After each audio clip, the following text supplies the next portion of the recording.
Here we go.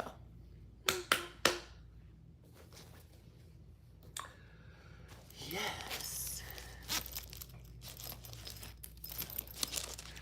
Like sweet morning dew, I took one look at you, and it was plain to see you are my destiny. You're all I need to get by.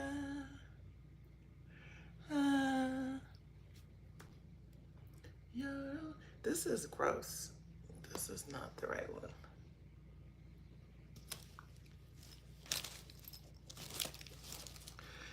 I swear I gotta hope we fucking die together. All right. Good morning. Hey, girl. Hey. Happy Monday. Monday. Time is flying. That's all I can tell y'all. Time is flying. July 1st. Mañana. Okay? Tomorrow is July 1st. First half of the year is complete as of today. Quarter 2, complete as of today. It's crazy. Where is the time going?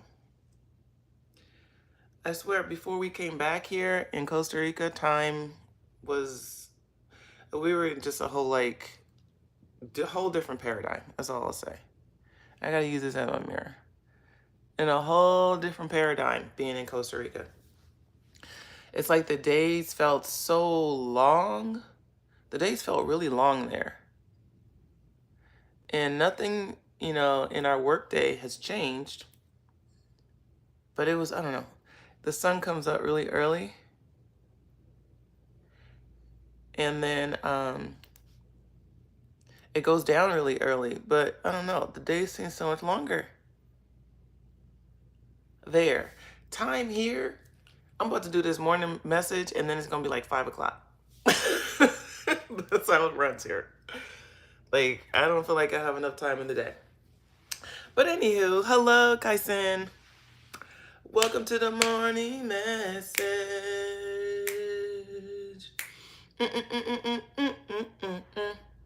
All right, let's get into it. I have a lot of shit to do today, so I have no time to waste, and I'm sure you don't either. My name is Allah-mi Basheer. I'm an intuitive self-mastery coach. I teach people how to reconnect with their intuition, how to unlock their inner knowing so that they can achieve greater levels of inner peace, connect with your purpose, align with your passions. That's what your intuition gives you, a knowing. I do that in a myriad of ways using traditional counseling coaching techniques, my own intuition. This lipstick is giving a little too much, maybe.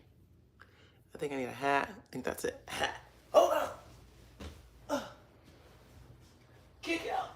Hold on. We live, Nikki Lee. We live. I figured that much. We live, girl. Here we go. Oh. Thank you. You're welcome.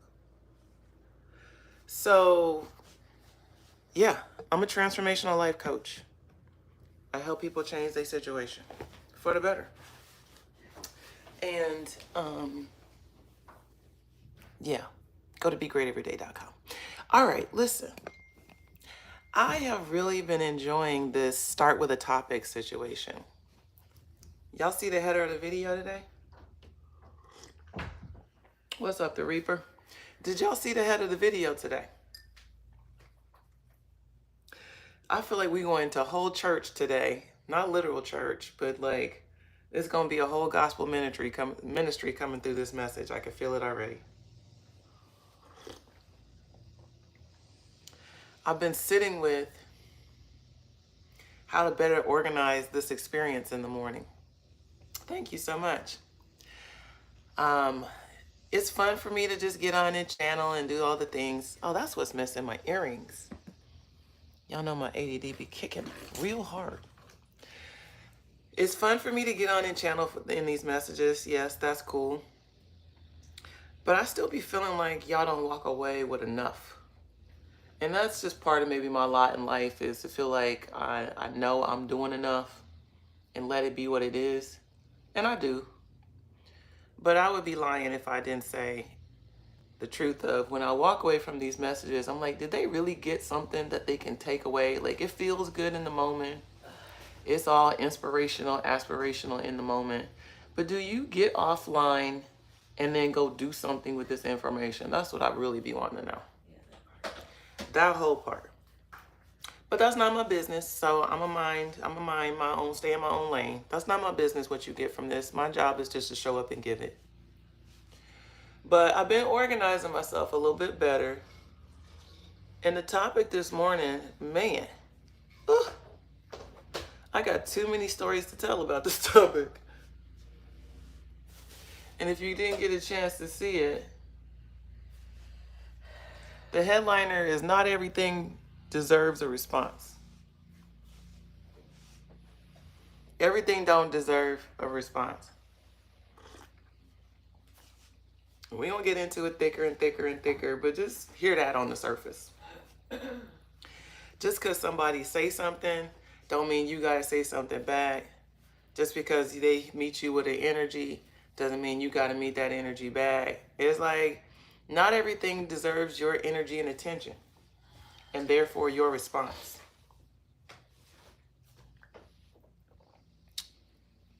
I said that topic hit me real hard because I got a fucking mouth. And I always got some shit to say. And especially if it's something that I don't particularly, it's not just that I don't like. It's like, especially if it's something that feels incongruent with how I might be feeling in the moment. And that's not to say people have to always agree with me in order for me to be okay. But there's a nuance in it for me.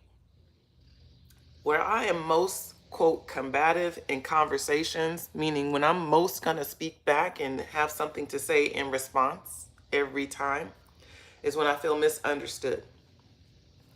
When I feel misunderstood, like the person's not connecting with the essence of what I'm saying, and connecting doesn't mean agreement.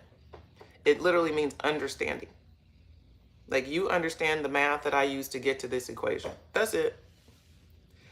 And when I don't feel like that has happened in a conversation, I'm going to keep responding. And this is part of my journey in life, to learn to shut the fuck up.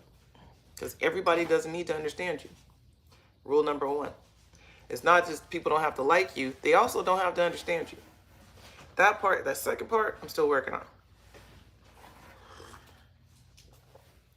But yeah, I'm curious to know what comes up for you all when you hear that topic. Colleen, she said you love the topic. Really been learning that lately. I've been really learning this lately too. And in my language, I call it Allah-mi, shut the fuck up. That's how I adjust it. You don't have to say nothing back, honey. It's okay if they have a different understanding. It's okay if they have a wrong understanding. It's okay if they have a difference of opinion. It's okay if they feel like they're right and you know they're dead wrong. It is okay to shut the fuck up. That's my inner dialogue. And you got to couple that with a lot of layers of knowing what I know without knowing how I know things. It's just like, you don't have to prove what you know, honey. You don't have to assert yourself in every situation. You don't have to, you don't have to, ... You don't have to. I don't have to right wrongs. I don't have to fight battles. It's like, if someone wants to say the sky is pink and purple and white, and that is all they ever see every day, all day, never blue, it's like, boo-boo, you right. If that's what you feel and that's how you see it, you know what? Hey, you got it. That's what it looks like in my world. And when I tell you the shit is not easy, oh my God. For those of you who know human design, I got a whole motor to the throat. This mouth can go, okay? I can always find the words to say something. And it really is something that I have to master, that I'm learning to master. I'm learning to master the art of silence. Silence doesn't mean that you naturally agree with somebody. Silence just be silence. It's just a placeholder. You ever been in a conversation with somebody who really just wants to argue? And so they need you to respond in order to keep the argument going, but you disconnect from it? And that just pisses people off more. But for me, disconnecting from it is me learning to shut the fuck up. And not even just that, it's really along the lines of God's got it. I might say words like, you got it. But really, that's me disconnecting to, like, God gonna give them clarity or give them conviction, or God's gonna let me know where I'm doing something wrong or where I'm out of alignment. God's got it. Like, this is not my cross to bear. This is not my battle to fight. But how many of you can disconnect from that in that way? As I say, how many of you can stand in the fire and not get burned? Be engaged in a contentious conversation with someone and then just agree, not even agree to disagree, but you just agree to just let it be. You don't have to try to get the victory in real time and in the moment. You don't have to get the apology or have to get the clarity in the moment. Just let it be a thing. Let it just sit in chaos. Everything doesn't have to get resolved right away. Some of y'all need to hear that. Everything does not have to get resolved right away. So you have a disagreement with someone. You can't see eye to eye on a topic or an opinion. You don't have to talk for the rest of the day and the rest of the afternoon and the rest of the weekend about the same topic because you're trying to find agreement. Certain things are just made to be left alone. You have your perspective, I have mine. We don't have to be mad, although most people don't know how to find that middle part. To disagree and still have respect for each other. To still be able to honor the other person's opinion even if you don't agree. Most people are not that emotionally mature. Okay.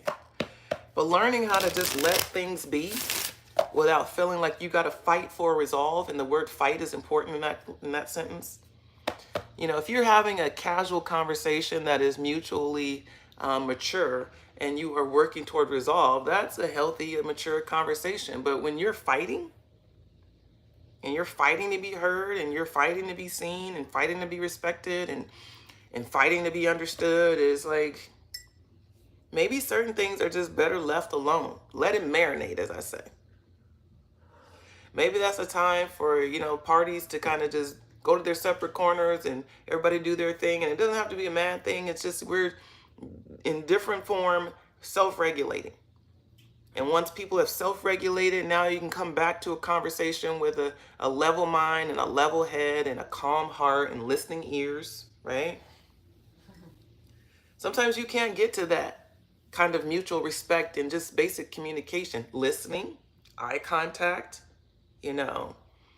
responding as opposed to reacting. Sometimes we can't get to that in the moment. So we got to take time apart. And some of you need to hear that. It's okay to take time apart from your partner, from your boss, or your children, anybody that you have contention with. Some people say, well, we got to work this out before we go to bed. No, we don't. Sometimes we need to go to bed. And you wake up and you start fresh and new the next day. And then might be a good time to re-engage once you've had rest and had a chance for reflection. Not just to come up with your argument and how you're going to retaliate and come back at it, but like self-reflection. Paying attention to your own attitudes, behaviors, choices. Paying attention to yourself. Some of y'all say, well, I do that. We be taking time apart, but you spend all that time thinking about why the other person's wrong. There's not enough self-reflection. What are you doing to pour into the dynamic that is creating the response you're getting? Okay, whether it's intentional, on purpose, or conscious or not, it's like there's a dance that happens in partnerships and in communication with anybody. It takes two to tango. I step here, you step there. You step there, I step here. If one person is doing a thing, the other person is going to respond or react. Things don't happen in isolation.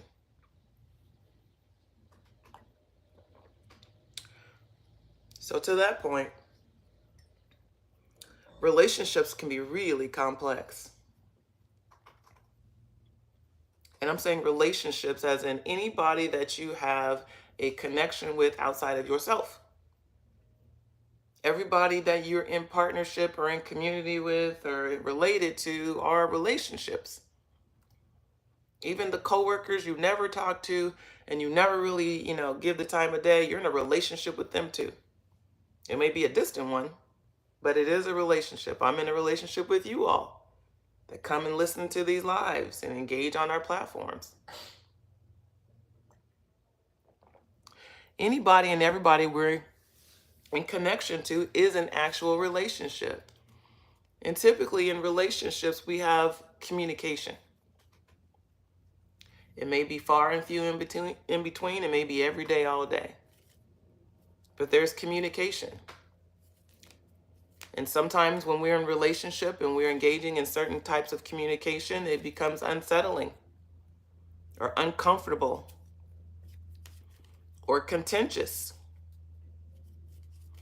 And in that communication, especially if it goes toward disagreement or animosity or anything that we might consider to be, quote, negative, we then lead ourselves into this place of whether we realize it or not, we've got to start making decisions about how we engage in that communication. Am I going to still engage in this communication even though it feels unsettling or disheartening or uncomfortable? Or am I going to withdraw, retreat, take a moment? Okay. But it's important that we remember we have options. Just because somebody wants to talk to you about something doesn't mean you have to respond to them in real time.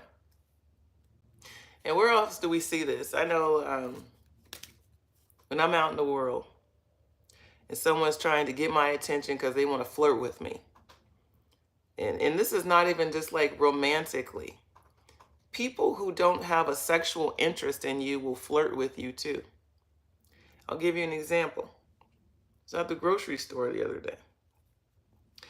And it's a very normative experience for me to feel people looking at me because they want me to look at them to engage them in conversation. That's not my arrogance at play. I feel energy. I know I can feel when people want to talk to me. You know, you can feel it too. You're in a public space, someone's close in proximity, and they could be casually trying to make eye contact with you. Not the first cue to flirting. She usually has some eye contact. It's not because she's wanting to get my phone number or date me. She just wants to get a little energy exchange. So she's trying to make eye contact. There was a dude doing this the other day in the store. And I did everything in my power. And I never did have to acknowledge him, but he was positioning himself and talking. I don't even remember what he said, but I know he was talking to me, but I just ignored it. Because I didn't want to engage. I didn't want to give him a response. And just because he was talking to me doesn't mean I have to respond. So we can accept that as a fundamental value in like a social setting or someone we think is trying to get our romantic interest, especially if you have a partner, right? You can shut that shit down easily. Just ignore it. Okay. But it's like we got to keep that same energy in other conversations, in other contexts. Just because someone said something to you doesn't mean you have to respond back. You know the part of us that always wants to respond back? You know what that part of us is called? It's our ego. Our ego wants to respond back.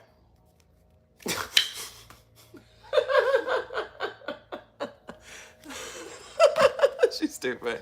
Can't go to the store. To the stove. The stove. The stove. I meant to say no more, but my grammar. The English part of me. Your intelligence self kicked in. For a second. So y'all just ignore the whole RE. It's supposed to say mo. Not everything deserves a response. So, yeah. You may be thinking of certain exchanges, not just those kind of in a social setting. I think those are pretty relatable. You ever been on a flight? The person next to you, you know they want to start talking to you. Oh my God. You just fucking know it. And you're not trying to spend the next 2 hours talking to them. So you naturally know I don't have to respond to, I know what it's feeling like, this energy of interest, right? So we can contextualizing and things like that. But what about when you get into disagreement? Do you always feel like you have to have the last word? Do you always feel like you have to respond at all? Can someone have a negative perception of you and you just let it be what they think without absorbing it? Okay. And there's a lot of energy around that in particular. People having an opinion of you that maybe you don't agree with. And instead of just letting people have that opinion of you, whether they think you're lazy or fat or ugly or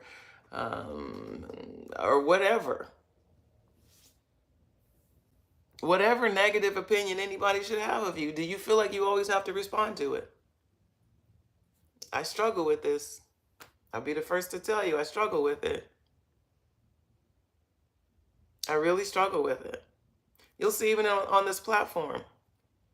I got 2 moderators now just because some people come in and they know not even necessarily talking to me or about me, but they are just bringing energy in here that can be responded to. I don't have to acknowledge them, but I do. But they're free, like trolls are free to do whatever and say whatever. It's a free world, freedom of speech, right? This is something I'm definitely working on. Because for me, I have a tendency, as I've said before, to match energy. I was talking to Vic about this yesterday. It's not right, trust me. I mirror back to people. You're super nice to me, I'm probably going to be really nice to you. If you're an asshole to me, I'm probably going to initially want to be an asshole back to you. I'm growing. I am. I am learning to self-regulate and temper like nobody's business. And nobody knows but me. Nobody knows that it's happening but me. Yeah. It's like a compulsion. It's like you poke, it's like, it's a reflex.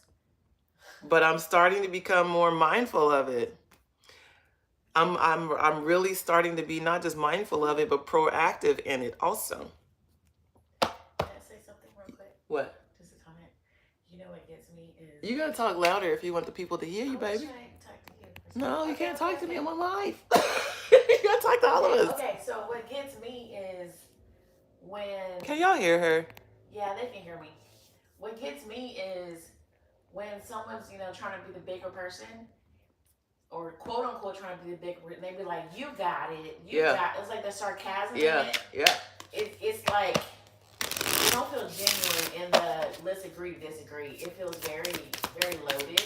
Yeah. And then that makes it even worse because I'm like, you ain't really saying that for real. You just making it sound like I really be saying that. For real. I really do be saying. I just said it. I just spoke on it. You have to listen. You want to listen. I think it's the tone that don't sound genuine. It sounds like you just like. I can agree with that. Yeah. No, there's no doubt about it. It's sassy. That's the problem. It be sassy. But it ain't. It's still true. It's still true though. I just spoke about it. I literally just spoke about it. That you got it is me in my mind, like God's got it. It don't come out like that. It's like you got it. It's like I don't have to fight with this energy no more. It comes out real asshole-ish. I'll be the first to tell you. But underneath it, it's not like, oh, I don't care what she thinks. It's like I don't have to fight the battle no more. I swear to God. I swear it is. It's like it's the Lord's battle, not mine. So let's read the comment thing. The battle becomes the Lord's at that point for me. Okay. So that's my way to disengage. Not eating you up today, Glenisha. I'm just talking, girl. Yep. I do, especially if your shit ain't together. Don't come for me. Oh my God, Crystal. That don't come for me unless I send for you. That's a real thing. That is a real thing. Okay? Like, I don't know why God gave me this communication power. Actually, I do. I'm supposed to use it for good. That's why. I'm supposed to use it for good. And I do. I do. But that whole just, rise above it every time, it ain't perfect yet. I'll tell people all the time, please just let me be. I'll never start anything. That part, Crystal, oh my God. But the finisher in me, okay? But I'm bound and determined to finish that shit, especially if I did that part, that whole part. Vic's like that too. Vic, I'm talking about myself, but Victoria could be on here talking about herself too. Yeah. It's like if didn't nobody say nothing to you, if I didn't start it, okay, if I didn't start it, that's because I'm not trying to start nothing. But if you start it, you're gonna be mad you did. It's on and popping. You're gonna be mad you did. And I'm telling you, it'd be for fucking sports. So I'd be on the internet, I'd be on Instagram, and just, people be doing stupid shit. And I've learned how to add a valuable comment that has truth in it, but doesn't incite negativity, if that makes sense. Like, there's a very fine line between offering information that is still truth, and then offering information that is truthful and sarcastic, or truthful and instigative. Yeah, it really is. It's a very fine line there. So I've learned how to add the feedback that speaks the truth, but it's not like poking the bear. Snarky. That's a good word. Petty, snarky. Petty. A better word. I'm still learning that. Petty is a good word.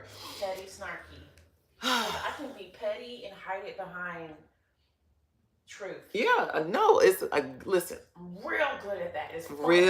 It is fun. It's fucking fun. It is fun, and I do it all the time. And like to type the comment and then delete it is a whole sign of growth in my life.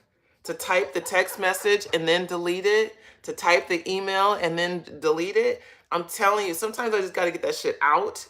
And then it's like, all right, Allah-mi, dial it back. Okay. You ain't got to go that hard, that fast. You ain't got to do that much. It's not even your business. You shouldn't even care that much. It's like, this one, and most times, I'm a responder. Most times, I'm just responding to the bullshit that I already see is there. It's not even like I'm trying to deep dive and to find some bullshit. The bullshit is like right on the surface, and it's just like, did y'all really need to do this? So instead of me saying that, I'll say something that's more conscious or more value added. And I have to ask myself, did they do anything to you? Yeah. Or what's my goal? I'd be trying to go back to like, it's like what I was asking Destiny. It's like, so what's your goal in having this conversation? Like, what is your intention in wanting to say this message? And that's what I always have to go back. Am I trying to help, or am I trying to hurt? Am I trying to just be funny and be a smart ass? Like, what is my actual intention? So that helps me to kind of curb some of my bullshit. But the card says Destiny Path. So I feel like I'm pulling some cards. I started pulling cards. I feel like these cards are going to speak to this, obviously, this topic. And I want to describe and our growth, our ability to grow in this way. Bless you, baby. Our ability to grow, and that's how it's coming. It's like not just like, so like these messages feel like it's like where there's room for growth. I also feel like it's saying we have grown in this area. Okay, so this is a collective message. So if you struggle with this, it feels like we have all collectively grown in this area, but there's still room for growth. Okay, and I feel like we've all grown a lot in this area, to be honest. This kind of energy of self-regulation, and I'm not just talking about me. Obviously, I'm channeling, and this is for all of us.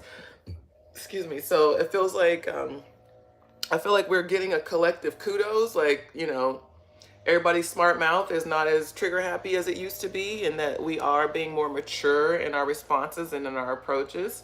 And that feels like we're getting like a thumbs up. Like I want to say thumbs up for that. And there's room for growth, particularly because it has an impact on us professionally. Okay. And I think even for me, subconsciously, I've been paying attention to that. It's like, you be on social media and it's a blog talking shit about a celebrity or whatever, and you might agree with the shit they're talking, but instead of jumping in like, yeah, I don't know why they did that shit either. I've started pulling back from those kind of responses and adding something more like, I hope they're able to resolve this soon, or something like that, still commenting on it, but more from a higher value place. And so it feels like I need to do some more of that kind of code switching, so instead of feeding into the problems of things that may come across our path, as we feed more into solution. Okay. It's like that petty part that wants to be petty has to rise to a higher vibrational expression or response. Okay. So I feel like I want to contextualize that better, but I'm going to just trust this process. That's how it's coming out right now. Okay. So I'm getting 4 words that we need to, even before I dive deeper into the cards, there are 4 areas in which we need to improve, in this area. There's 4 themes or 4 ways that we need to improve in our ability to not respond. That's how it's coming out. It's real jagged. So as we're talking about not responding to everything, like not letting everything get a reaction out of us, these are 4 areas that we need to really work on in order to improve our ability to be resilient in that way. Okay. So you might want to write this down. So areas of growth, our ability to be kind. So working on our kindness. Being more kind. And what is kind?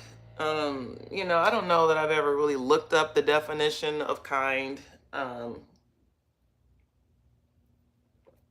But at the heart of it is empathy.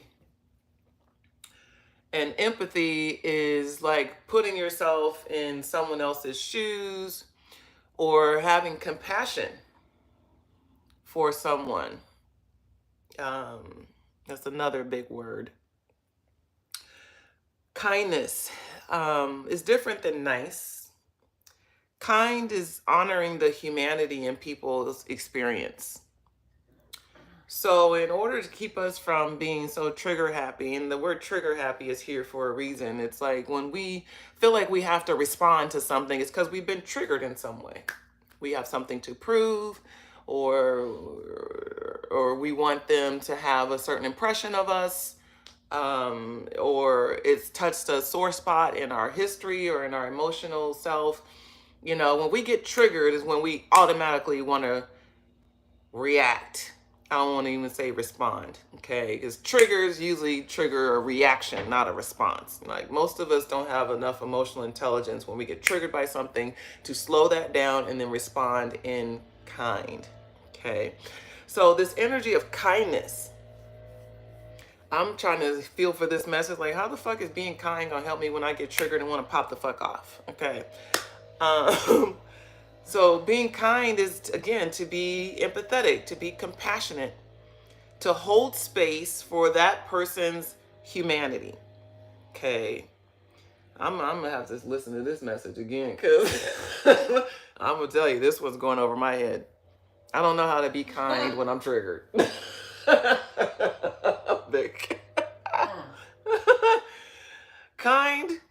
Kind is not the first word coming to my mind when I get triggered by something. Because kind means that I have to get away from what I'm triggered or emotionally provoked by and get into the mind of the person that I'm engaging with and have empathy for their stance. Like take, for instance, as we talk about subjects like discrimination or bias, racism, is if you feel like somebody's being racist towards you and you're triggered, you're not going to default to kindness. We're not kindness. Where the fuck is kindness in this ecosystem of bullshit? I don't even know where to look for that. But doing things like having compassion, and empathy. And let's keep with this same example. How do you find compassion and empathy for someone who's being overtly unkind to you? That's a whole stretch, right? Michelle Obama said it best. When they go low, she said you go high. But we be like, no, we go to hell. We go lower, right? Your triggered response wants to go fucking lower, okay? I mean, I don't know. Maybe I'm talking to myself. This is how my brain be working. Maybe I'm telling on myself, okay? She said go high. When they go low, you go high. I'm going to tell you, that's not easy to remember. I feel like, Glenisha says, I feel like the fact that I know hurt people makes me want to step back. Okay, boom. Glenisha. Perfect insert. Because that's how we supposed to. That's what this energy is calling for. Kind is like, put yourself in their shoes. Like how, like what happened to them to make them feel this way about people and have these prejudices? Like who hurt them? You know, who was unkind to them? Who didn't accept them? You know, it's like, it's going back to, like, why do they feel so small and so threatened by this melanin? Like, it's going back to that kind of empathy.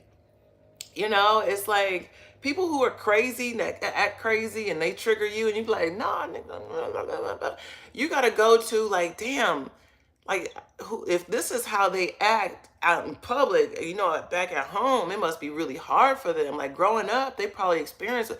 We not usually going to this kind of shit when we're triggered. We're just not, okay? This is where we have room for growth. But that's an example, a perfect example of what this energy is calling for us to shift to. Is like, instead of matching energy, to look to better understand. How could this math make sense? In order for it to make sense for this person to have this much venom coming at me, a total stranger, just because of this dark melanin, like they have had to have a whole bunch of toxic conditioning from really early on, or they had some really bad experiences that they couldn't explain. It's like going to what some of us might call excuse making. Because I know some of us, oh, fuck it, I don't give a fuck about none of that, blah, blah, blah, blah, blah. And I understand that language too, okay? I understand that response too. But this channel message, again, not everything deserves a response. And especially when we start talking about topics like racism, right? And this is always, you know, a tricky situation. You know, it's a tricky conversation to talk about race, right? Because we feel very legitimized in our anger, and I'm talking about it as a community.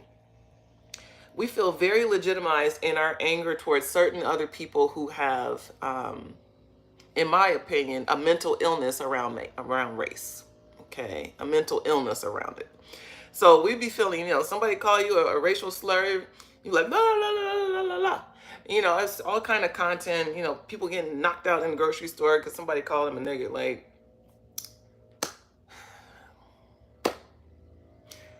I'm not saying it's wrong. I'm not saying it's right. I'm just saying that's what it is. It just wouldn't be happening. Now, do I feel like that's how I need to respond? No, I don't feel like that's how I need to respond. I feel like, you know, people who have, you know, demonic energy and mental illness don't deserve my response. Because maybe that's where that kindness comes in, because it's like, you sick. How am I gonna argue with a crazy person? That made me crazy too. That don't add up. You know, why am I get mad at you because you calling me a name that I don't even identify with? You know, even if you're using the ER, the on it, it's like, I know who I am.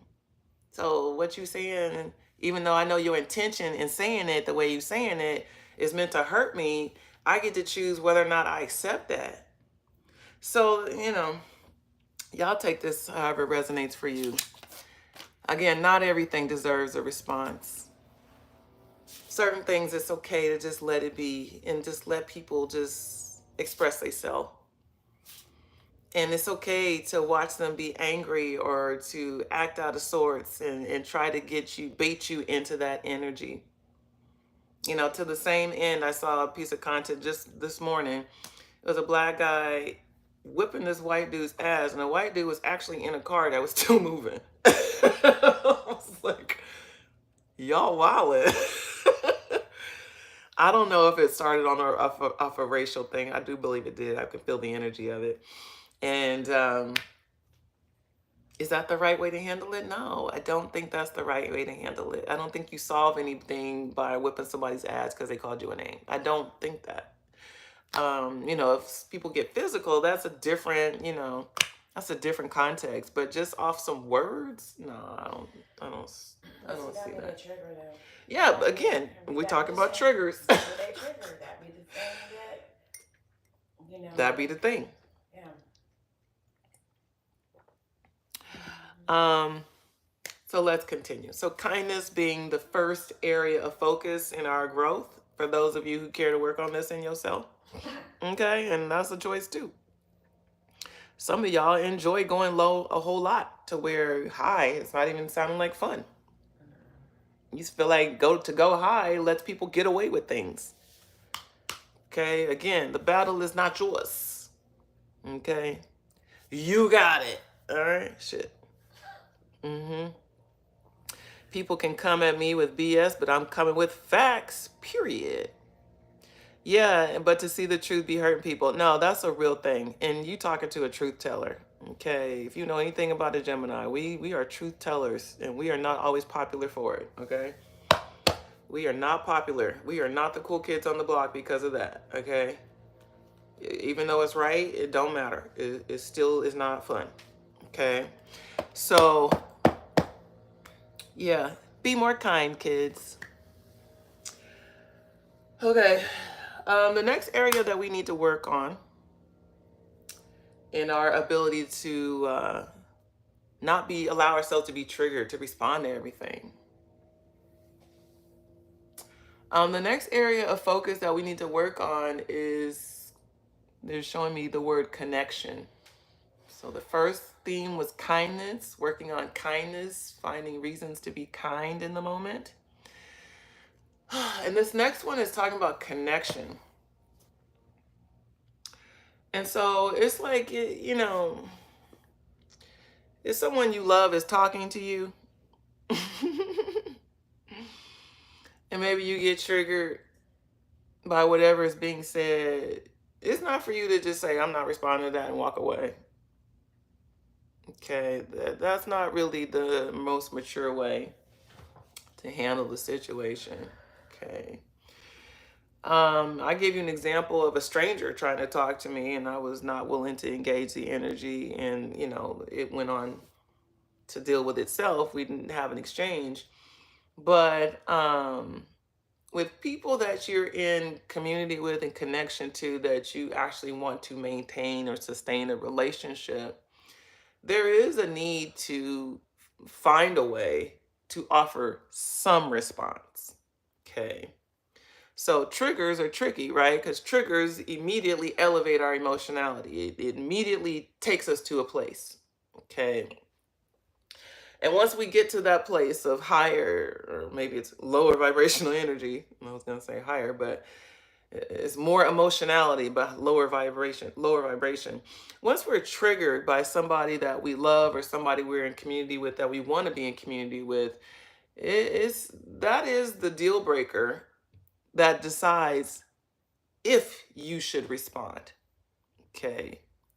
And a response doesn't have to be the triggered reaction. A response may be like, you know what? I need a minute. Or you know what? Can we talk about this later? That's mine. But that connection is what really determines how we respond. or if we respond. Is you're trying to determine what deserves your response, because not everything does. That connection is important. So I don't want to talk about her situation, but I'll talk about my own. You may have relationships in your life right now where people, either you have a problem with them or they have a problem with you, and or both. Okay. And there may be people that you love and care about, and or at least like a lot, that you want to have in your life. One of my old habits that I'm working through is ghosting. When I find myself in an uncomfortable dynamic with someone, if I can't come up with the right words that I think are going to be soothing to the moment, I won't say nothing. Because I don't know how to say it in a way that's going to be received well. I don't know how to, if what I say is going to even be listened to. So I may not engage it at all. But is that a good way to engage a relationship that you actually want to sustain? Relationships require communication. Okay. So just to go silent, like, no, I'm not dealing with that, I'm not talking about that, it's like, listen. And I'm not just talking about like with friendships. I'm getting a lot of energy around parents in this group. Okay. Folks that have been going no contact with parents, no contact with siblings, just because you have a contentious communication pattern and don't know how to really resolve it. You're just like, I'm not going to deal with it. No. Okay. This is an area that we need to work on. And I know I need to work on this. If there are people in your community or in your family or in your friendships, in your friend group, if there are people that you love and care about, that you actually want to sustain a relationship with, you need to respond to them. Okay? So, and I don't know what that looks like. And the key word is respond. Okay? So it may not be for you to initiate the phone call and be like, hey, I think we should talk. The key word here is respond. So it's like if you see people trying to reach out to you, maybe they're just liking your comments on social media. They're not even talking to you on the phone. You haven't even seen them. But that's something to respond to. Okay. Maybe they have reached out and you just haven't text back or called back. That's something to respond to too. Okay. But it's like people that we love and care about and want to have connection with deserve a response. And it is for us to provide one. Even if it's, hey, let me follow up with you in 10 years. I kid. I kid. I kid. I kid. Y'all get what I'm saying. Some of y'all like, Love me said, I ain't got to talk to you for 5 years. I'm just text you that real quick. You get what I'm saying. So, this theme of connection is something that we got to work on, okay? And it's not just something we got to work on, it's something that you really need to dissect. Because some of these connections or some of these relationships, you may not want to stay in community with them. You may not want to have a close connection with them. And that might be the indicator that no response is a response. Okay? No response is a response. And is that the kind of communication you want to have with that person or that party? Okay. All right.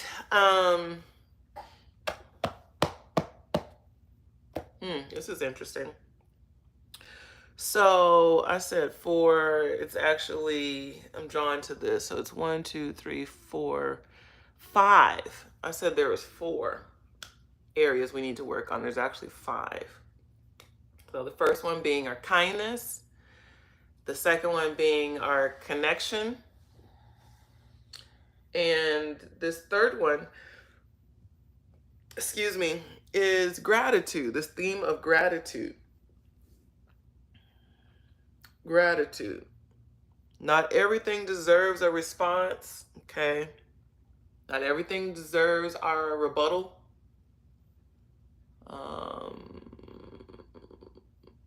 Not everything deserves our energy. Okay. However, there are oftentimes experiences that we have in life that are triggering, that do rub us the wrong way, that maybe provide insight that we don't want to honor or acknowledge. Okay. And so instead of getting an attitude about it and, like, as I say, taking your ball and going home, instead of getting an attitude about the conversation or an attitude with people about whatever that trigger is, gratitude has a place and space in this dynamic as well. How often have you had a conversation with someone who told you something that you didn't want to hear and you shut down? Okay. This is part of my MO. Okay. I will shut down. If there's something I don't agree with or something that just rubs me the wrong way, I will go silent. Okay. It's not a perfect science. I'm not legitimizing it. I'm just truth telling my own story. I'll shut down. And that non-response in the moment may seem appropriate because I'm triggered and maybe don't want to say the wrong thing. However, those are oftentimes moments where a response is actually warranted. When someone tells you something that is for your best interest or your better good and you agree, but you just don't like how it was said or when it was said or where it was said, that don't make it not true. That doesn't give you a legitimate reason to shut down and not respond. Okay. Maybe the response that you can come to faster, because many of us can get to it over time. Well, I sat with it and you know what, you're right. And okay. We can usually get to it over time. This is where we need to grow. I'm hearing going immediately to a place of gratitude. It's like when you get triggered, that's because there's truth there. There's triggers and then there's truth. There's truth in the trigger. You won't get triggered if there's no truth in it. Hit dog a holler. As I say, hit dogs holler. That's it, right? You don't get... I hit dog a holler. Girl. This girl over here. This girl. If there's no truth, you won't care. It's just that simple. Shit you don't care about is the shit that don't matter. And if it don't matter, you don't care. But if it hits you, you're gon' holler. She wants me to say it all country. A hit dog, a holler. Thank you. Girl, get out of here. A hit dog, a holler. It's facts, though. My mom used to say that every time. A hit dog is gonna holler every time. Don't go there. Don't go there. We actually saw a dog get hit once. Because of how hard it's hit. Lord. I told you not to go there. My bad. That's a fact too. But there's always truth in these triggers, okay? So when you get triggered, instead of like flying off the handle and being all in your feelings about it, like you can go to gratitude. This is part of our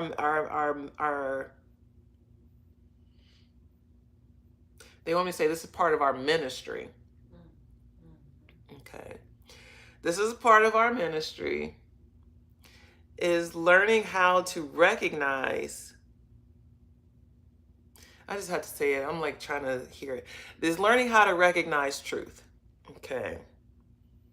Learning how to recognize truth in the moment of a trigger. Okay.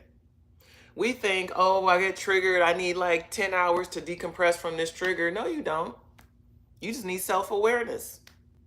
And when you can turn that lens back in the conversation, trigger, when you are self-aware to know that inside you is now some different feelings and some some emotions that's rising up. When you are self-aware that there is now a change in your own emotionality, you can get to gratitude from there. But you got to stop looking at the other person. When you get triggered, your triggers are about you. When you get triggered, it's about you. Checking in with you. Well, what did that just hit in me? This is a high level of emotional intelligence. Trust me. Because most of us get triggered and then we react. And we overreact, not to mention. Not just react, we overreact. Okay.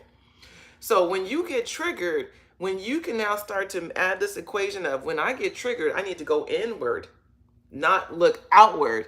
When you get triggered, go inward. Then you can start to see, well, what about what they said really bothered me? Okay, what about what they said was true that I don't like? Or that I really want to work on in myself? Or I need to let go of, whatever the dynamic is. When you get triggered and turn that mirror backwards, you're going to get past it faster. Because that's the whole conversation. You're thinking the trigger is about that person and what they said or how they did it. No, the trigger is yours. It's in you. Okay? It's in you. So this need to go self-focus is how you can then get to gratitude, because they say all of our relationships are mirrors. Every relationship you have is a mirror to come right back at you to show you how you're showing up in it. So instead of going off on that person like you never should have said that and da-da-da-da, even though you fucking agree. And you may not wholly agree with the way they delivered it and all the things, but the essence of what they said is true. That's why you trigger. So when you can come back from that, and maybe not in the moment because the ego has a lot of pride, but when you can come back from that and say, hey, you know what? When you said this or did that or showed up like this and this other way, it really did rise up something in me. And I thank you for showing me. I thank you for pointing that out, because that is something that I want to work on, or something that I'm trying to heal, or something that I need to let go of, or whatever the fuck it is. But when you can get to gratitude from your triggers, that's really what mastery is about. Doesn't matter what's going on out here. It's what's happening over here. I don't care what was the catalyst for it. What is happening over here? Okay? And to be thankful, I say this all the time, talking about my ex-husband, my greatest teacher. This fool is one of my greatest teachers ever. I mean, respectfully. I'm going to leave it there. I'm going to leave it all the way there. One of my greatest teachers. Why? Triggered the fuck out of me. All kind of different ways. All kind of different ways. Trigger. But showing me how I was showing up, showing me who I want to be, giving me opportunity to be it in real time. Woo. Got nothing but gratitude for that whole situation. I learned so much about myself. I learned to master so many levels of myself in that situation.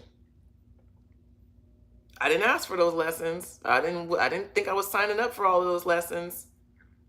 But when I could turn that mirror back toward myself to see what I was gaining from these difficult situations and these difficult conversations and these fucking challenging ass dynamics, when I turned it back to, okay, bitch, this is who you trying to be.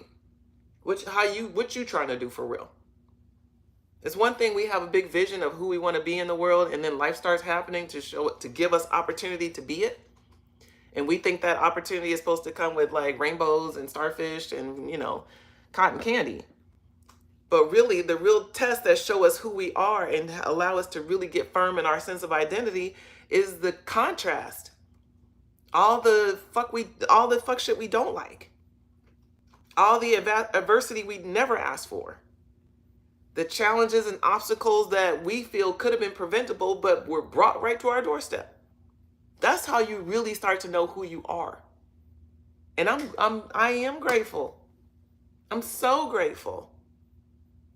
I mean, this man gave me 2 kids. Walking miracles. Literally. So grateful. all the things I had to master in myself in order to be a good mom to them and a co-parent with him, man, I feel like I could have graduated with a college degree in self-regulation. And did. That's how I can teach it to you. I had a lot of motherfucking practice. Oh my Lord. But it's true, when you can recognize your own triggers and turn that lens back towards yourself and make it a game of self-mastery as opposed to I'm gonna conquer this fool and I ain't gonna let that get the best of me. It ain't about none of that. Okay. It ain't about none of that. So gratitude is a place that we need to work on as we're talking about what to respond to and what not to. Just life giving you the opportunity to choose. Is this a trigger, or is this an opportunity for growth and communication? Just that self-assessment of choosing you can be grateful for, because that's a sign of maturity. Is I'm discerning what I need to respond to as opposed to just reacting every time. Okay. Ooh, and unfortunately, you need these triggers to show you yourself. So the more you can be grateful for it, it's not, oh, I wish this wasn't happening and this person always take me there. Some of y'all done said that. This person they always take me there. No, they not. You going there. You choosing to go there. Just because they push a button doesn't mean that you've got to overreact or respond in kind. You ain't got to match energy, Allah-mi. Lord, I've come so far. Trust me. I've really come so far. All right. So we had kindness, connection, gratitude. Okay. The next area of focus, as we're talking about not responding to everything and self-regulating through it, they're showing me this theme of inspiration. These are real interesting concepts. Inspiration. Okay. So in just the same way that through our triggers and our traumas that we are reactive to, hold on.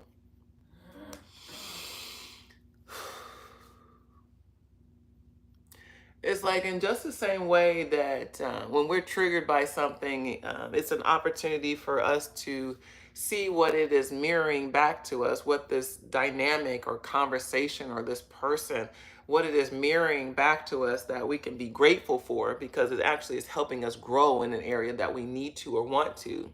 Okay. Like triggers and traumas can also inspire. Okay. It can also inspire. So you may find yourself in a situation where you naturally want to react back to the situation with something. This feels very, I got to deliver it how it's coming, but I don't particularly like these kind of messages.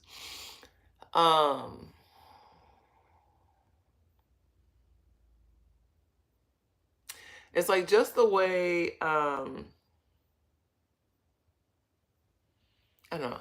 I guess I just say it like this.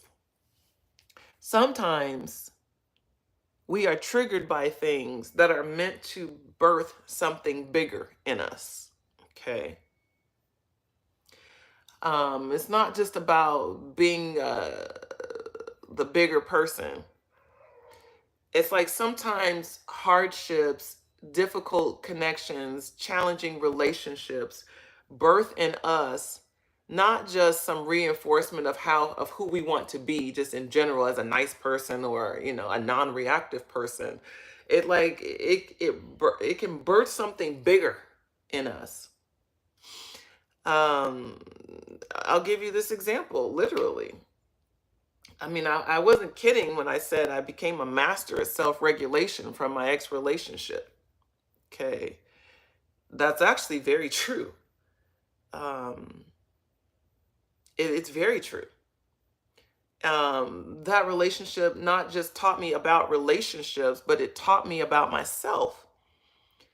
And it taught me about things and skills that I was using for myself, strategies that I was using in my own life to self-regulate, has literally become the foundation to so many of the principles and practices and things that I teach my clients. Go figure. That was never the plan. I'm just trying not to go ham on my baby daddy. Literally. Or if I can liken it to even when I was recovering through my grief experience with my former boyfriend. I wasn't trying to develop self-regulation skills to write books and host classes on people to teach people self-mastery. I wasn't thinking shit about shit. I'm just trying to make sure I wake up tomorrow without hurting myself. Honestly. I'm just trying to make sure I get through another day. So learning how to temper my emotions and deal with my grief and not be triggered by the things around me, like all of that shit came honestly through my own lived experience, dealing with some bullshit. I wasn't thinking nothing about, oh, this is going to be the platform by which I build my multi-million-dollar brand. Not thinking about that at all. But what I have come to know is when I think about where did my journey to self-mastery begin? As I'm fucking writing my brand story and shit. Where did that story begin for me? Why did I start to care about self-mastery? I trace it back through these experiences. I trace it back to the hardest times in my life, giving birth to the best parts of me. Ooh. Ooh. Ooh. Wow. Ooh.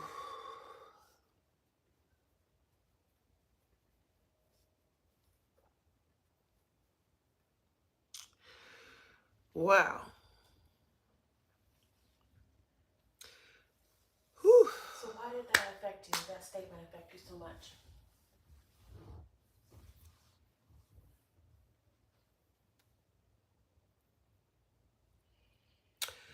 That statement affects me so much because I could have responded in each of those moments very differently.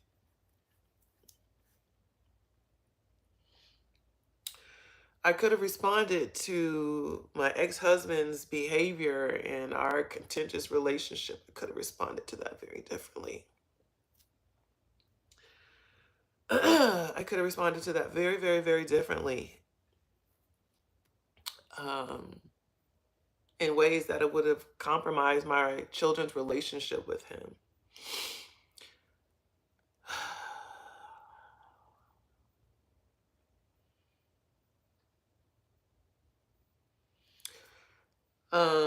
I could have just responded so differently, in ways that would not have been value added to the person I want to be.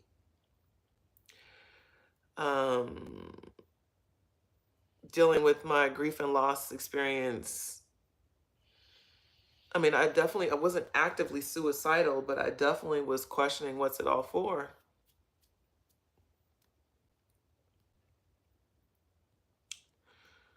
And if I had followed the road of my feelings at that time and responded to them in the way that they were coming, I would probably be in a different headspace right now.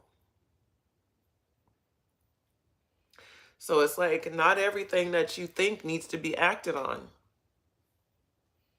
It's not just about people outside of you and not responding to people. Sometimes you don't need to acknowledge your own shit. Respond to your own inner thoughts. I know I'm not the only one that's had suicidal thoughts before in this room. Just think if you always acted on the low vibrational energy that sometimes comes into our lives. Not everything deserves a response. So it's like we don't look at life in that kind of context. we're not paying attention to it in that way. It's like we start talking about your own inner dialogue. Not everything that you think needs to be said out loud or brought into reality. It's for us to discern. As I was saying earlier, it's like, what is my goal or intention? Am I just bringing in more negative energy with what I'm expressing, what my response is, or even my own inner dialogue? Like, am I helping or hurting? Is this response going to help or hurt?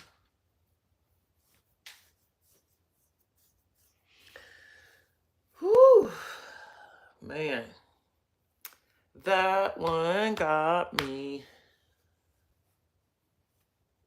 We don't be thinking about the hardest times of our lives giving birth to the best part of ourselves. We don't think about that like that. I know I don't think about that like that. But that is absolutely my truth. That is wholeheartedly my truth. So, yeah, this is a very deep and nuanced conversation. This is not just about being provoked by other people. This is how we provoke ourselves. Not every negative thought that you think about yourself is true. Not everyone needs to be expressed or even acknowledged. Like paying attention to your own inner talk and how much you respond to your own bullshit or feed into your own negative narratives. That's a real thing. All right. It's like for those of you who have chronic depression, it's like you're doing better because you're not responding to your own inner dialogue the way you used to. You're starting to observe that voice as being separate from yourself, not the main driver of your ship. It's like, there I go, being negative again. But I don't have to feed into it. Respond. I don't have to go there or stay in that or sit with that. I can move through that. I cannot acknowledge that part of me that keeps wanting to doubt or be afraid. Not everything deserves a response. Whew. Okay, Lord. Shit. All right. It's like a non-response is a response. A non-response is a response. Glanisha, you're a Gemini rising. That's why I fucks with you, girl. We be understanding one another. Okay. Oh, shit. Y'all trying to have me hemmed up. God damn. That just hit me hard. The last piece of this that we got to work on, as we're talking about not responding to everything. Everything does not deserve a response from us. Everything that provokes us, whether it's from inside of our own mind and thoughts or outside world, everything don't deserve our attention and energy. Okay. Now, the last theme that's coming up, and I do have a couple more decks to pull from. The last theme that's coming up, the word is joy.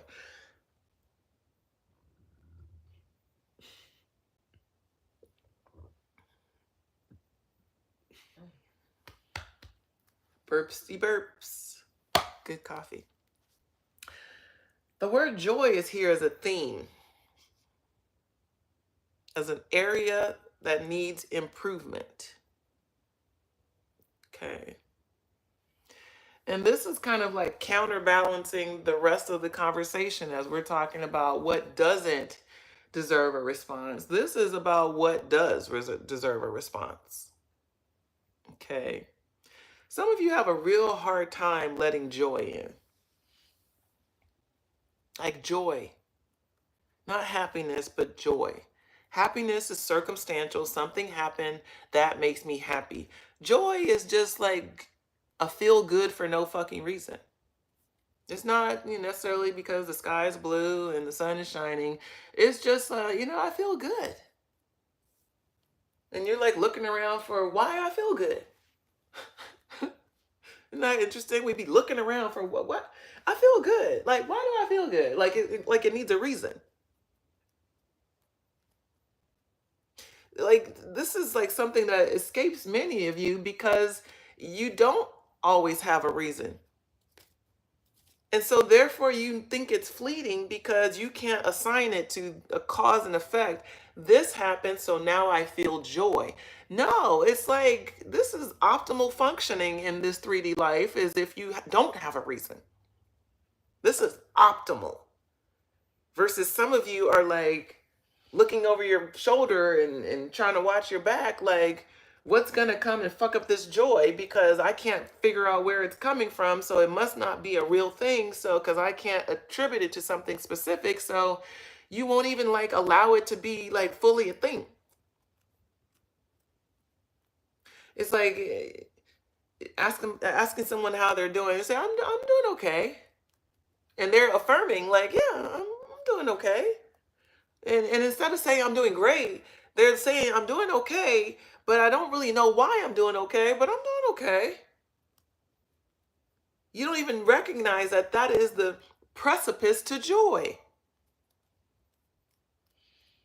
when it has no reason.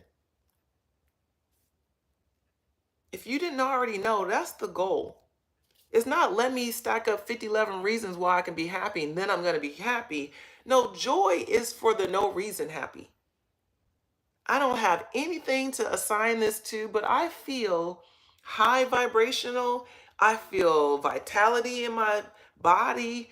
I feel excitement around my day, eagerness to see what happens. Is fucking joy. I feel satisfied with what is going on in and around me. And nothing's happening. Nothing new.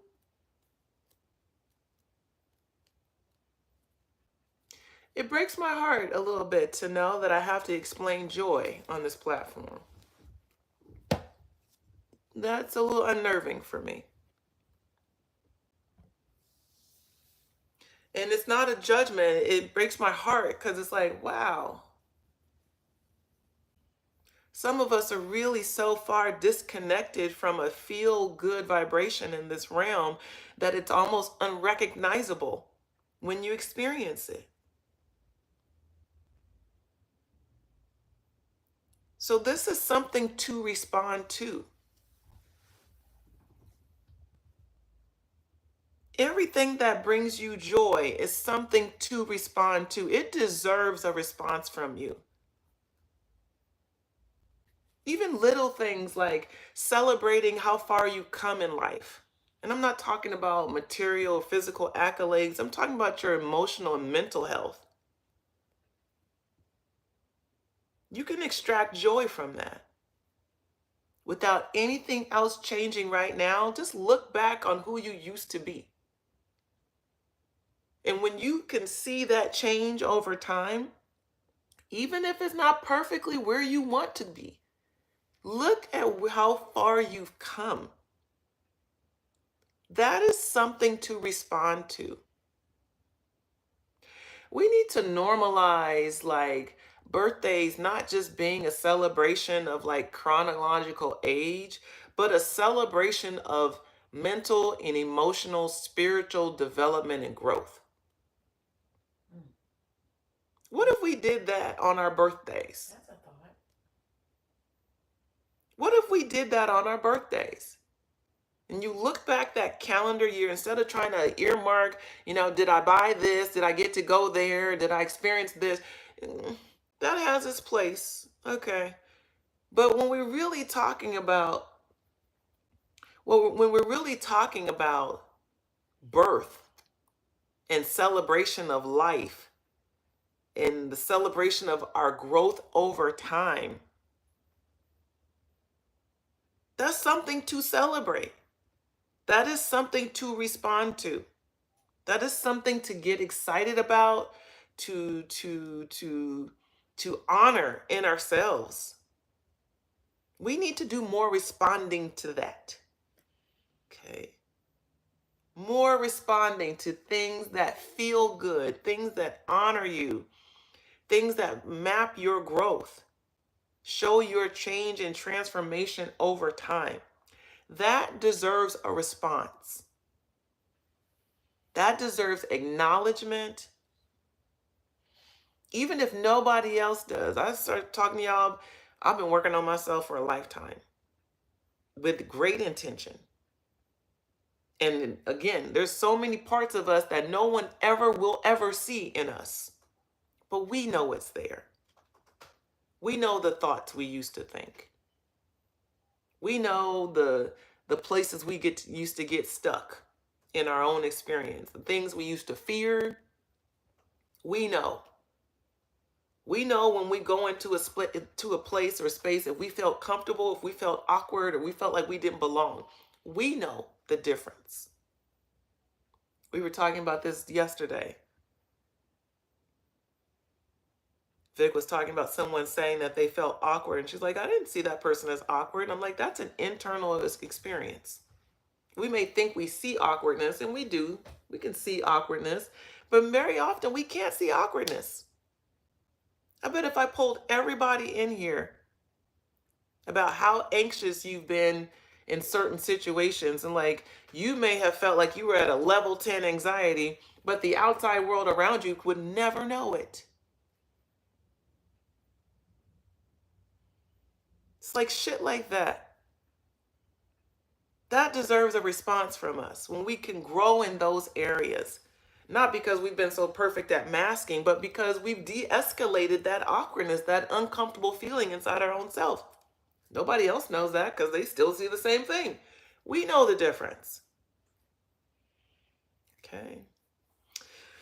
Woo. So again, I want to affirm for everybody in here that we all collectively have come a long way in this regard. The things that we used to be stopped by, halted by, or triggered by, we've come a long way. Okay, we still got ways to go, but we've come a long way.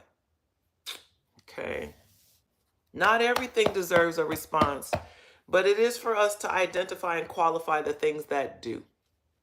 Okay. And if you're just popping in on this message, I encourage you to run it back. All right, thank you for liking the video. If you didn't get a chance already, please take a moment and do that now. All right. So this card says, just trust. Okay. And this should be hard, okay?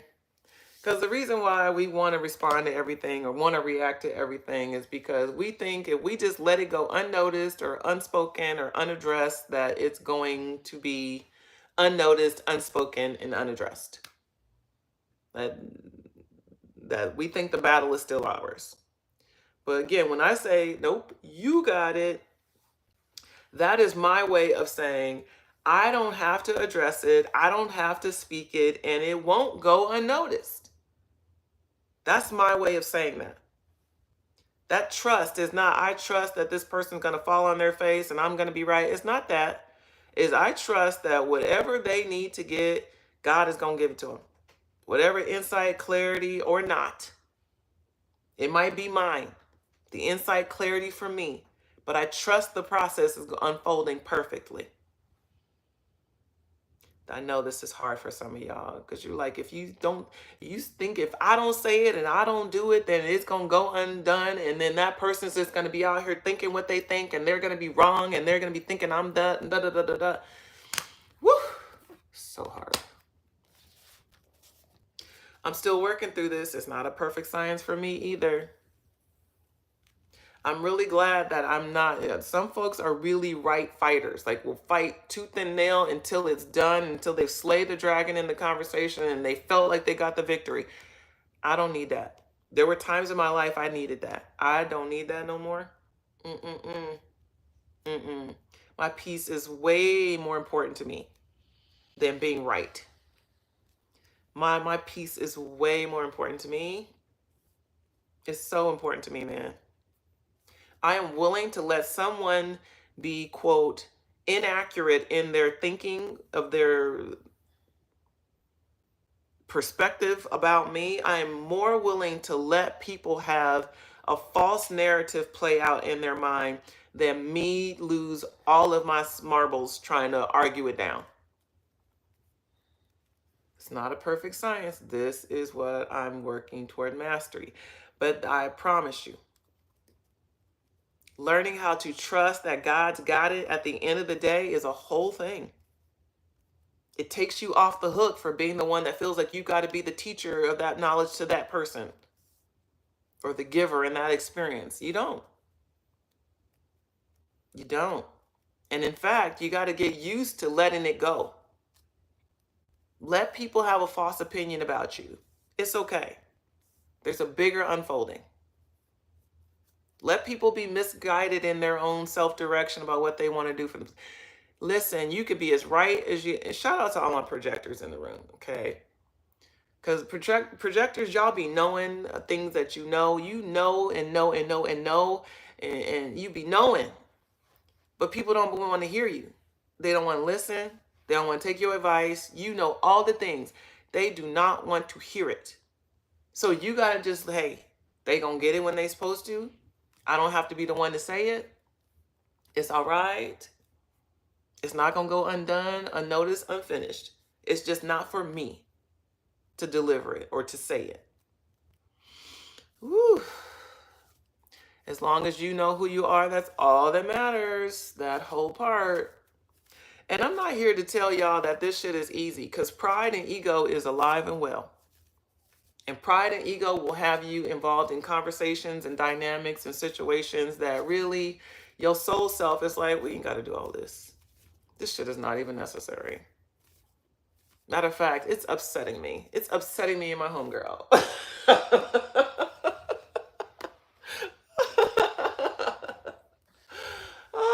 If you know that meme, you know that meme. It's so funny. It's upsetting me and my homegirl, okay? So yeah. Yeah, this message is right on time. Yeah, because I got to get my mind together with these trolls. Yeah, I really got to get to a better place with the troll activity. All right. So, last card here says, face your fear. Okay. Face your fear. So, the reason why we be trying to right fight shit is because we are afraid of loss. Okay. Whew.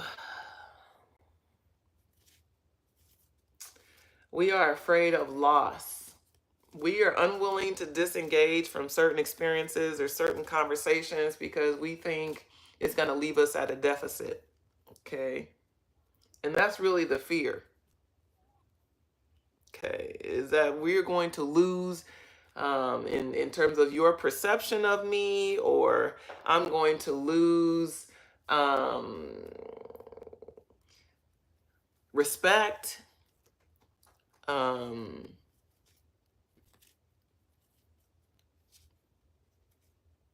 Yeah. This fear of loss. You're not going to think I'm competent or that I'm smart. You don't think I can handle it. It's all kinds of stuff woven into that. But ultimately, that's why we stay engaged and we give our energy to things that don't deserve a response. Is because we are afraid that there's going to be a deficit left there.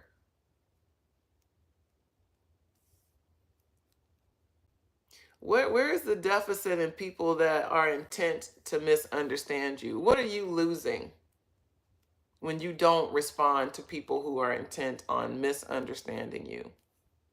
What are you actually losing? There's a couple relationships I can identify there. People I feel like are intent on just having a particular perception of me that is not in alignment with how I perceive myself wholly. And it's not to say that they're wrong. Because remember, people can see us, right? But they're not seeing our whole self from the outside. They're just seeing the outside. Okay. But it's like with people who, they're giving me this direction. With people who are intent to misunderstand you, and you steadily trying to prove your worth or prove your rightness or prove your value, it's like you got to let that go. So case in point, they're showing me a couple examples. So those of you who are you have jobs, you work for somebody, and maybe the collective doesn't see you as a hard worker. Okay. You know what you do behind closed doors. You know you're getting your job done. This was my life as well. Having worked in an environment where people did not know what I did, so therefore they assumed I did nothing. And that was a hard thing to be comfortable with, is that they have a false projection of that I don't do things of value and that I'm not doing actually my job. Ooh, that was hard. In fact, I did my job to the T. What I didn't do was extra that was expected in this culture. There's your job, and then there's cultural norms. We all know that, right? There's what you're actually hired to do, and then what people expect you to do that may go above and beyond what you were actually hired to do. Woo. So I spent a good amount of time feeling that disconnection between what I knew I did that was value, and then people's projection that I didn't do a lot.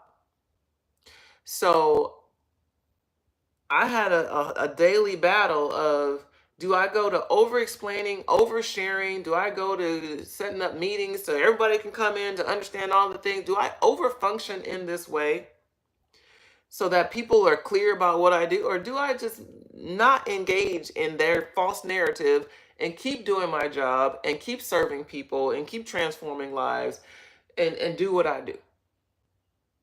But I did have a fear of, if this narrative gets too big, then it's going to stifle opportunities. It's going to create more conflict for me at work. And dare I say, make me want to move the fuck on. And it did.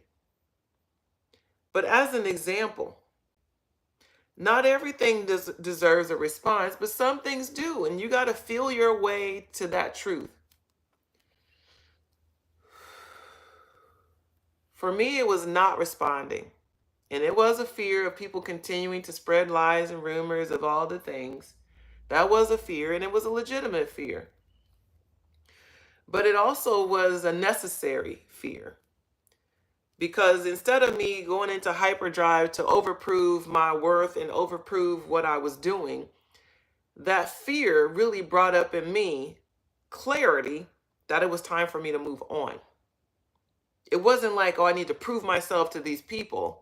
What that fear brought up in me was the clarity of, I can prove myself to these people, or I can move on, which is what I really wanted to do. So a not response was appropriate for me. Some of you would go into response mode. No, I need them to know, I need them to see, I need it all to be clear. But for me, facing my fear, I had a greater fear of staying in a place that I didn't feel welcome and didn't feel respected than I had of going out to venture into something new that felt more aligned. Okay. I had a greater fear of staying than I did of moving on. Okay. So I don't know who needs to hear that and how it relates, but not everything deserves a response. Sometimes it's not about proving your worth, proving your value. That might be the indication that you've outgrown that environment. And you don't have to overfunction in that way. And that you might need to realign yourself in a new environment, in a new situation. Okay. Woo. So it's like some of you would naturally, well, no, if there's a rumor about me that people think then naturally I should respond to it. It's like looking at celebrities. Celebrities, there's a lot of shit talked about celebrities on a daily basis that they don't respond to on purpose. Because it is more valuable to them that let them talk, let them be wrong, than it is to over function to try to disprove or dispel whatever it is. We all can take a note out of their book. You know what? This coffee makes me want to drink iced coffee. This coffee is so good. I could drink this coffee cold. It could be, absolutely. It's delicious. Yeah, because it's probably cold by now. Mm-hmm. Yeah, and it's still And I like it. And I don't like iced coffee, but I would like this. You're right. Exactly. Mm-hmm. We can try that. Yeah, but no ice in the coffee because then it gets weird. All right. Hi, Leisha. Mm-hmm. Yes, there is power in the pivot. Period, Pooh. Move around. Move the fuck around. You don't have to go explaining yourself to people when you know you've outgrown the environment anyway. That might be the catalyst for your growth. That's your invitation to embrace what you really want and what you really care to do. Okay? Woo! All right, we winding down. Where has Angel been? That is a great question. I need another moderator to that end. If anybody else wants to moderate, let me know. Because Vicky Lee, she be holding it down, but sometimes she be having stuff to do too. I'll be here even though I do stuff. Yeah. But a backup would be fine. It would be good, right? Yeah, absolutely. Yeah, I hope she's doing okay. I'm going to reach out to her. I'm going to be a projector. Be a projector or protector? I feel like she's saying projector. I know the song is Protector. Let's make it up and do what I want. You can. Projector, projector.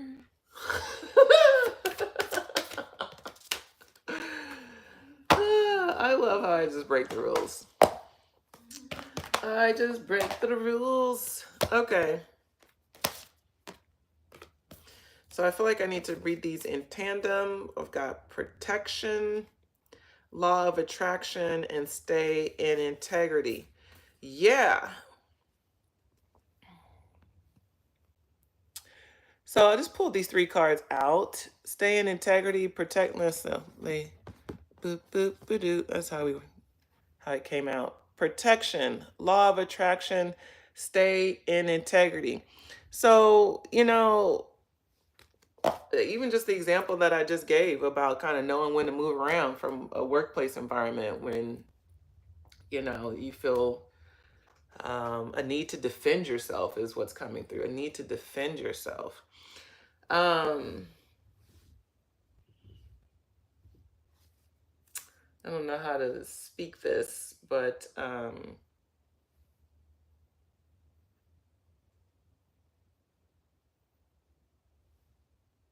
sometimes situations happen to give us insight and clarity, not a battle. Okay. Yeah. Sometimes difficult situations happen to give us insight and clarity, not a battle. I'm trying to wait for them to give me another example aside from the one I just gave you. I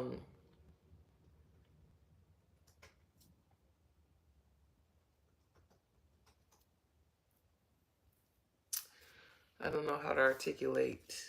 Sometimes when I'm channeling messages, it's more of a feeling than it is language. So I have to give it language.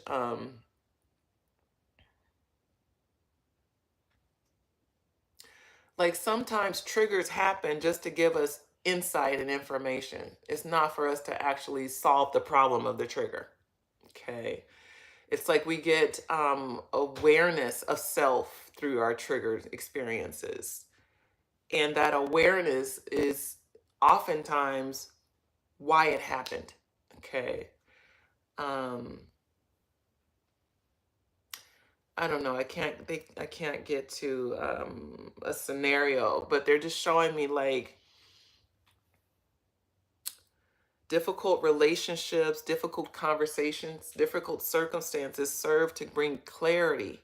It's not always about solving that problem. It's like our reaction tells us where we are. You know, it shows us what we're working with. It shows us our level of maturity. It shows us where we need to grow, okay? Sometimes triggering situations, I'm hearing triggering situations that although they may be difficult, it activates insight in us that actually elevates us. It's hard to get to. That's what I want to say about it, though. Sometimes these triggers come in the form of problems, but they're really protections. Okay. They're really detours that put us back in alignment with ourselves.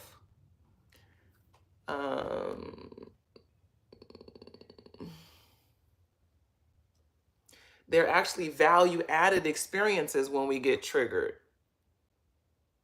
When we get triggered, it wakes us up. And again, it's if you're putting that mirror. I mean, because too many of us get triggered by things and we still pointing the finger out and looking at everybody else and what they could have did and what they need to do and da-da-da-da-da-da-da. But we miss it, okay?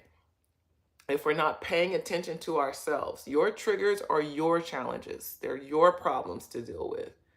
It's not about the environment. It's not about the situation, the circumstance. It's about you, okay? Remember, you are the assignment, okay? So it's a lot of energy just around like, I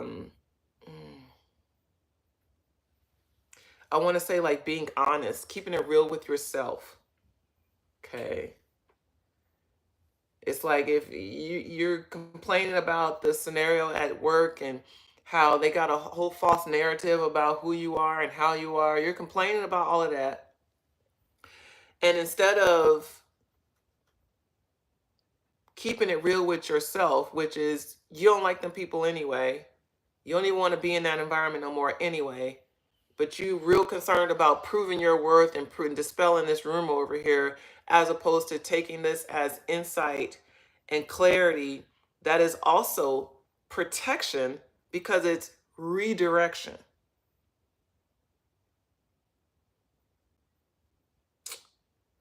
That's how it's coming. It's like redirection. Sometimes our triggers are redirections. They're detours.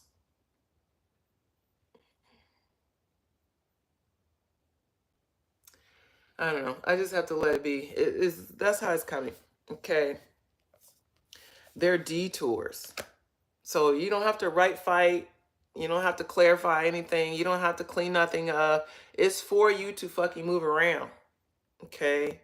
If you're keeping it real with yourself, that's not even what you want to be doing and how you want to be doing it. Okay.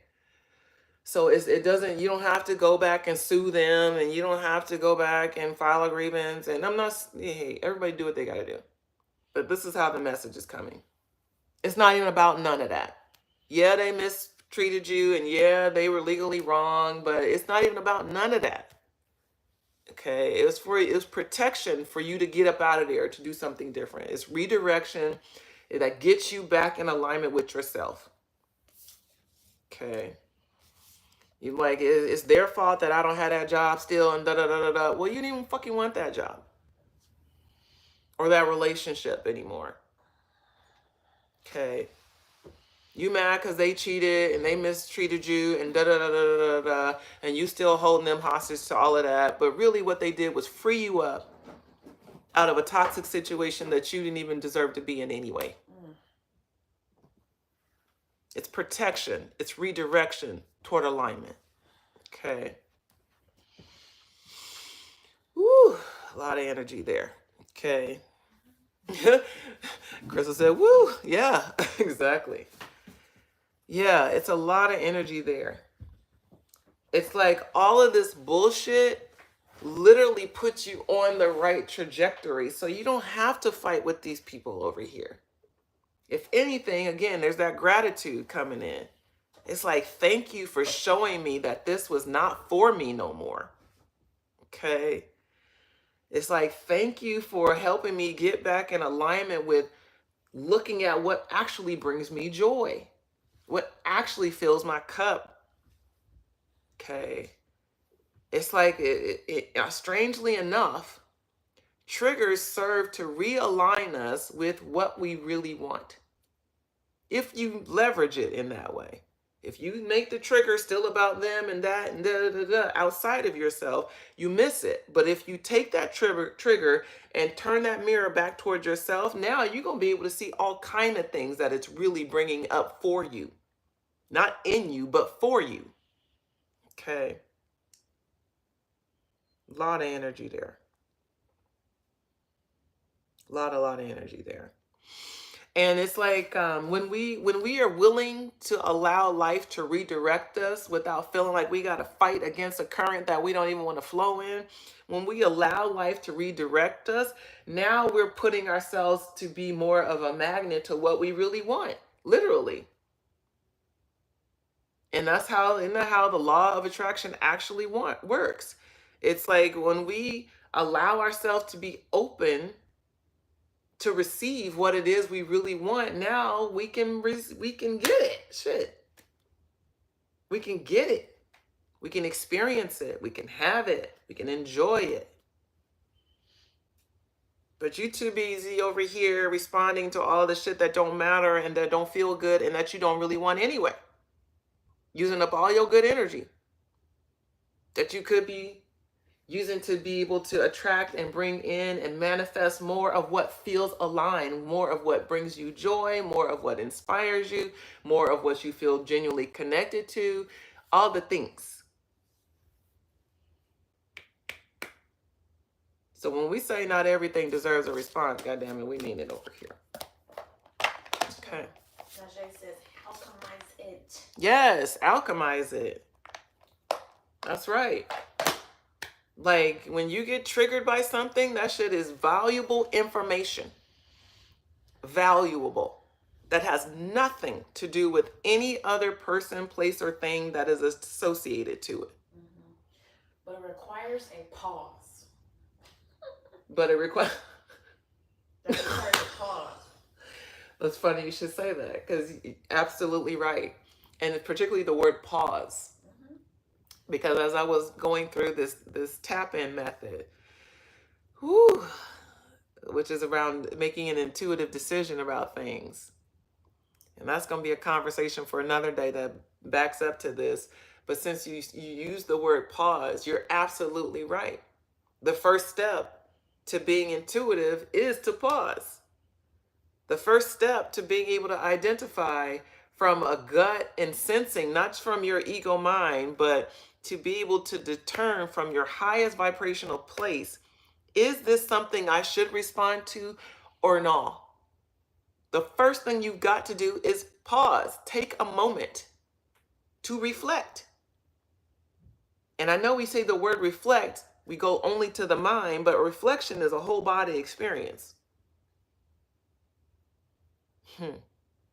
Reflection is a whole body experience.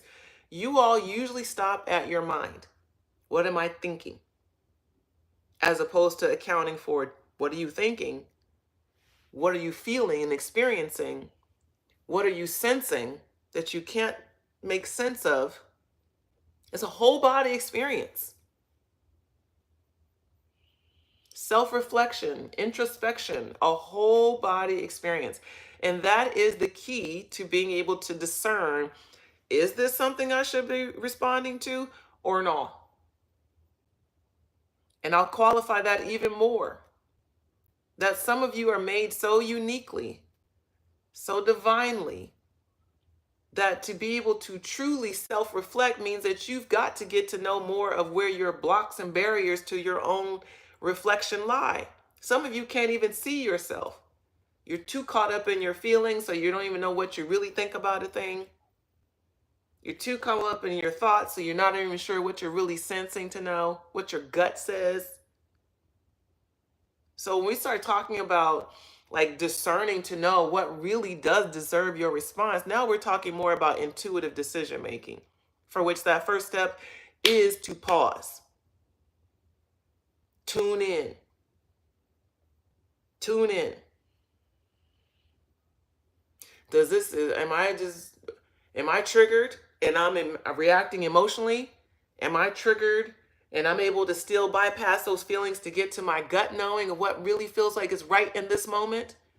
Am I triggered and I'm just telling people, giving people a piece of my mind real quick? This whole body experience has to happen. You got to know how you best make decisions in life to know when to respond to something and when not to. Those of you with an emotional authority, when you feel triggered, you need time.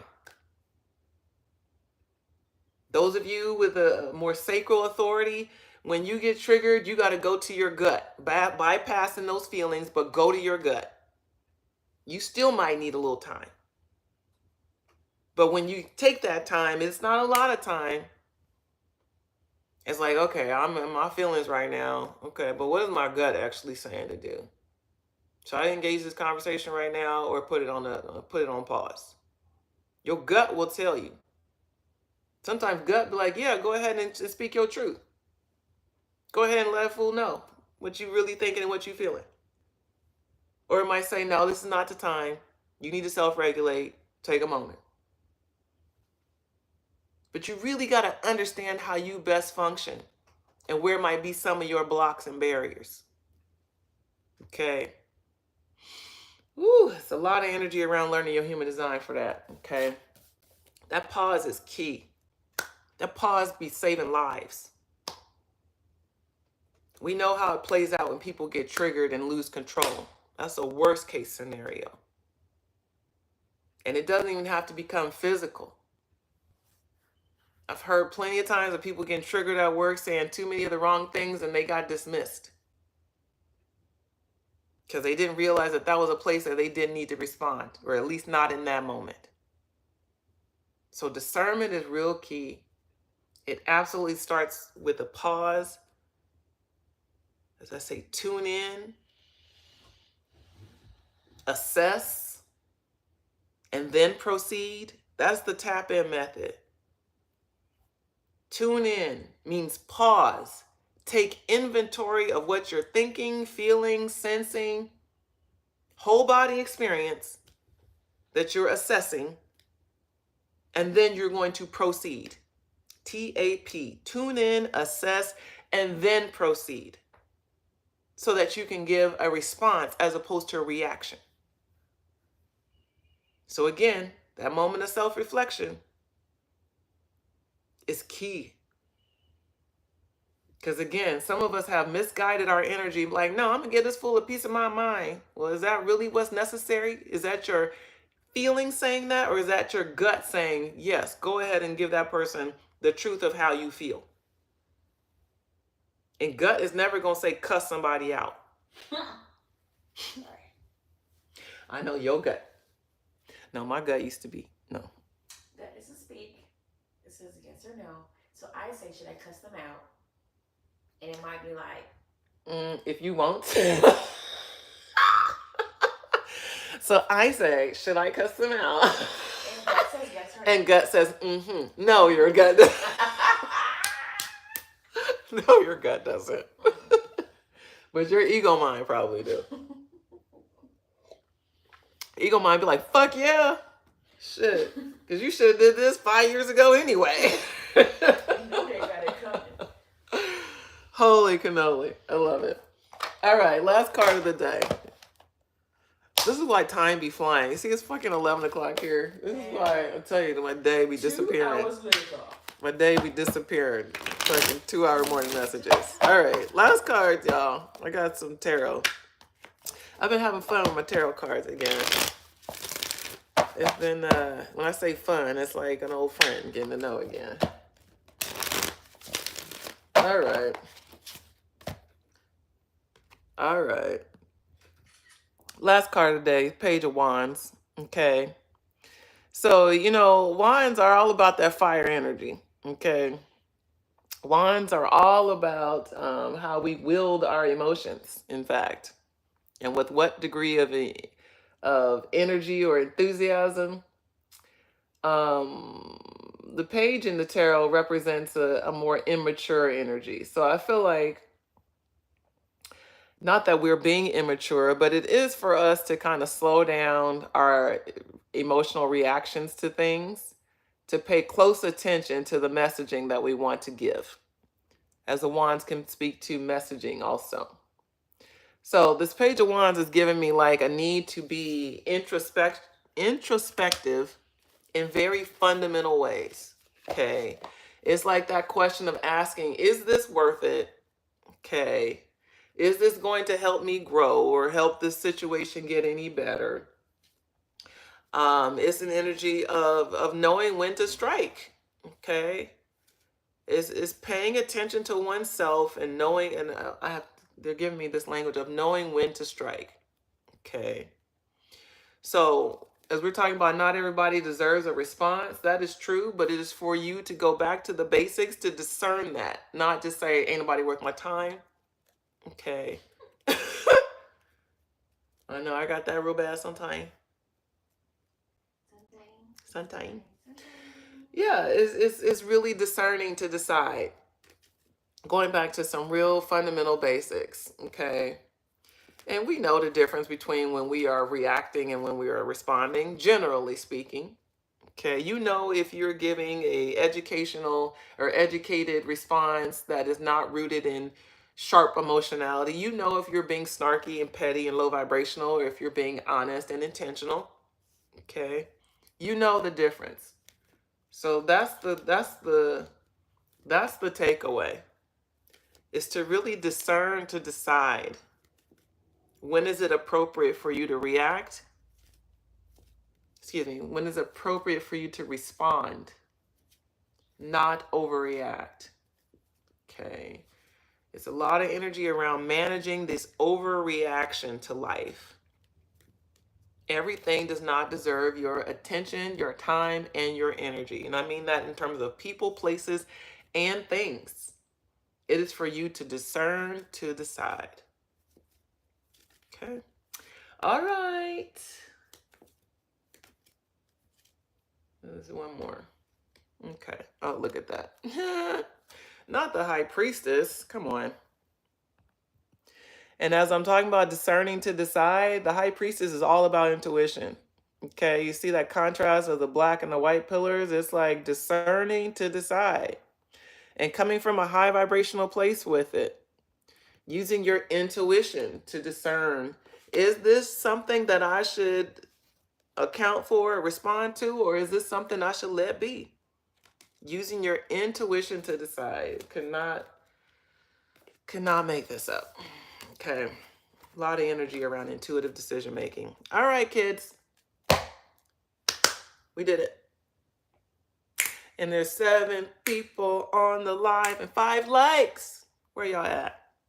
Like the video if you haven't already, please. Thank you. Okay, so it's Monday. I'm out here. It's 7 a.m. Pacific, 10 Eastern, Monday through Friday. And of course, sometimes that's like 15 minutes later or so, but generally speaking, turn on your notifications and then you will know once I'm on the live. If you haven't subscribed to the channel, please do. If you want to share it with a homie, partner, lover, or friend, please do. And if you want to book a reading, your own personal reading, I am working on the website today to get back up this offer. And when I say get back up, I'm still leaning away from doing intuitive reads the way I used to. I really want to do intuitive reads for people who are actually trying to change their lives, not just for shits and giggles and fun. And so right now, the website doesn't allow for people to book like a 45-minute check-in. I've got a link for it, but I'm updating the website today, okay?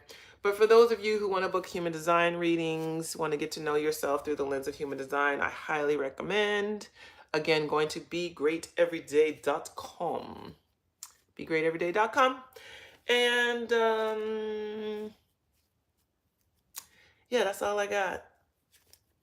So we're working on kindness, connection, gratitude, inspiration, and joy. These are the areas of focus that we're working on so that we can continue to grow in our ability to react with higher vibrational responses.